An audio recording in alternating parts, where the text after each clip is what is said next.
retrouve pour la Beau Situation. Et aujourd'hui, le temps est extrêmement agité, mais ces derniers temps, on a eu le passage du front chaud. Donc, front chaud, c'est une perturbation qui est arrivée sur le territoire. Elle a donné énormément de vent, comme on voit sur cette image, avec du vent fort, surtout en Manche et sur le nord de la France. Sinon, dans le sud, il y avait du vent, surtout du Mistral de la Transmontagne. Le vent a été fort, surtout en Manche, jusqu'à 117 km/h à Monteville. Tout ça dans une ambiance assez venteuse et humide.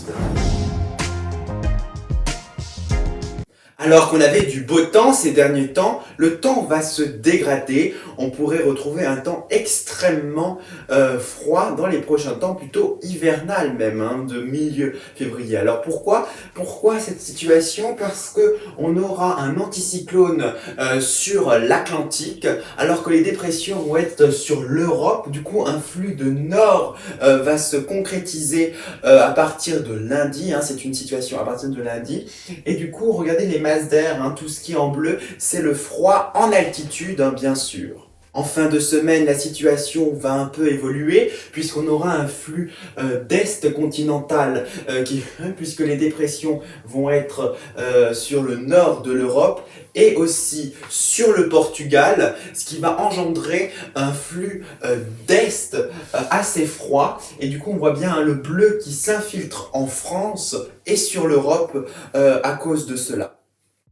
Les conditions de la semaine seront de retour avec les giboulées dans le nord de la France. Quelques averses de neige jusqu'en plaine sont pas exclues. Le temps sera plus perturbé et très frais, surtout au nord. On pourrait avoir encore des gelées. Le retour aussi d'un temps beaucoup plus hivernal, surtout en montagne. Le retour de la neige à basse altitude. On pourrait bien avoir de la neige à 700-600 mètres avec 5 à 10 cm quand même vers le milieu de la semaine. Et pour finir, nous partons dans l'Orne, où on voit tout simplement des nuages assez menaçants, ce qui résume un peu la situation météo, avec des averses orageuses. C'est déjà la fin de cette vidéo. Merci à tous et à toutes.